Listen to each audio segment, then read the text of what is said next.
रोशनी, अब तेरी शादी की उम्र हो चुकी है। सब तेरे लिए लड़का देख रहे हैं और तू है कि 8-9 बजे बिस्तर से उठ रही है।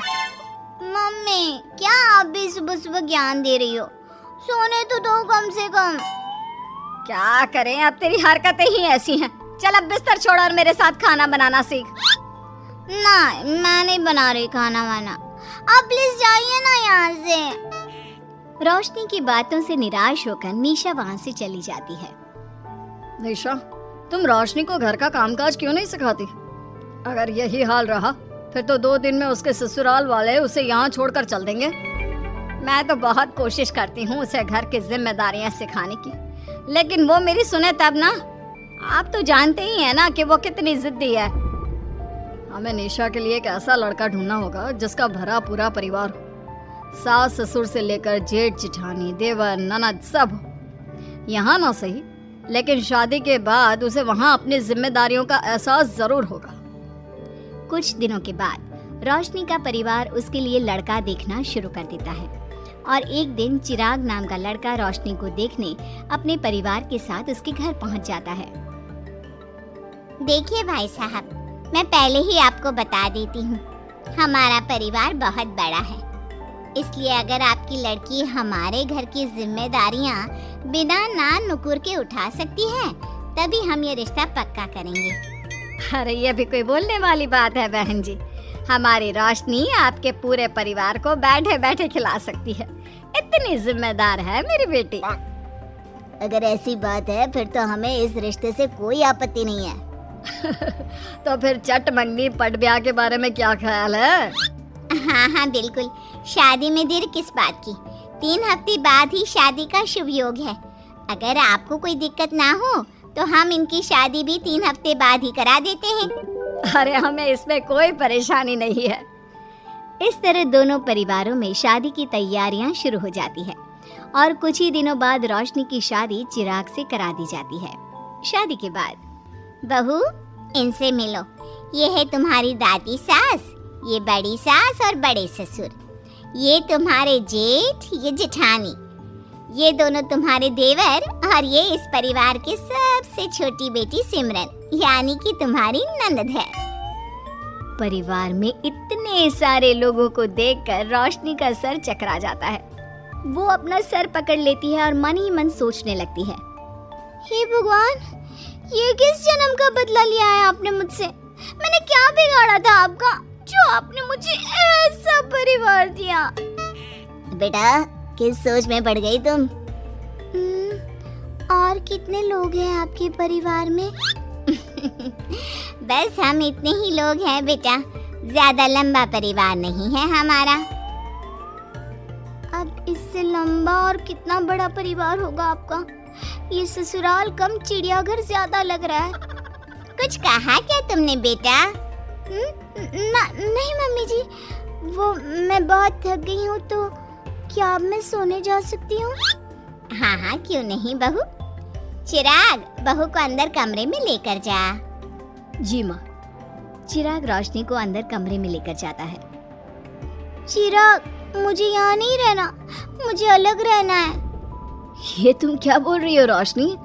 अभी तो आई हो तुम और अभी अलग होने की बात कर रही हो। परिवार वालों को पता चलेगा तो कितने दुखी होंगे वो लोग। मुझे नहीं मतलब किसी से, और इसे तुम परिवार कहते हो? ये परिवार कम कोई गली मोहल्ला ज्यादा लग रहा है। रोशनी, अभी तुम नई हो इस परिवार में, इसलिए शायद तुम्हें ऐसा लग रहा है। कुछ दिन में आदत हो जाएगी तुम्हें। चिराग की बात सुनकर रोशनी अपना सर पकड़ लेती है। आपको समझाना तो दीवार में सर पटकना है। मैं सो रही हूँ, लाइट ऑफ मत करना, मुझे अंधेरे में नींद नहीं आती। इतना बोलकर रोशनी बिस्तर पर लेट जाती है। रोशनी को देखकर चिराग का मुंह खुला का खुला रह जाता है। वो भी पैर पटकते हुए बिस्तर के दूसरे कोने में अपना मुंह मोड़कर सो जाता है। अगले दिन, देवरानी जी, आप उठ भी जाइए, सुबह के 6 बज चुके हैं। सोने दो ना मम्मी, क्यों परेशान कर रही हो? देवरानी जी, मैं आपकी मम्मी नहीं जेठानी हूँ। सुबह सुबह क्या मजाक है मम्मी? इतना कहकर रोशनी अपनी आंखें मसलते हुए उठती है और अपनी जेठानी को देखकर चौंक जाती है। दीदी, आप यहाँ? पिछले 1 घंटे से तुम्हें उठा रही हूँ, लेकिन तुम हो कि अब उठ रही हो। लेकिन अभी तो सिर्फ 6 बज रहे हैं, आपने मुझे उठाया क्यों? वो इसलिए क्योंकि आज तुम्हारे इस घर में पहली रसोई है, तो खाना आज तुम्हें ही बनाना होगा ना। क्या? मुझे पूरे मोहल्ले के लिए खाना बनाना पड़ेगा? नहीं रोशनी, तुम्हें पूरे मोहल्ले के लिए नहीं, सिर्फ परिवार के लोगों के लिए ही खाना बनाना है। आपका परिवार किसी मोहल्ले से कम है क्या? कुछ कहा क्या तुमने? हाँ नहीं दीदी, आप चलिए, मैं अभी फ्रेश होकर आती हूँ। आरती वहाँ से चली जाती है, जिसकी थोड़ी देर बाद रोशनी भी रसोई में जाकर मजबूरी में सबके लिए खाना बनाने लगती है। पूरे 2 घंटे मेहनत करने के बाद उसका खाना बनकर तैयार होता है। वाह बहू, खाना तो बड़ा स्वाद बना है। सच में बहू, तुमने भले ही बहुत देर लगाई खाना बनाने में, लेकिन खाना बहुत स्वादिष्ट बना है। आपके हाथों में तो जादू है देवरानी जी। मैं तो कहती हूँ अब से रोज आप ही खाना बनाया कीजिए, क्यों मम्मी जी? हाँ हाँ बेटा, बिल्कुल ठीक कहा तुमने। रोशनी, आज से रोज तुम ही खाना बनाना। ये सुनकर रोशनी चौंक जाती है। खाना खाने के बाद सभी लोग रोशनी को शगुन का नेक देते हैं और फिर अपने अपने रूम में चले जाते हैं। क्या यार रोशनी, इतना टेस्टी खाना बनाना जरूरी था क्या? अब फंस गई ना तू।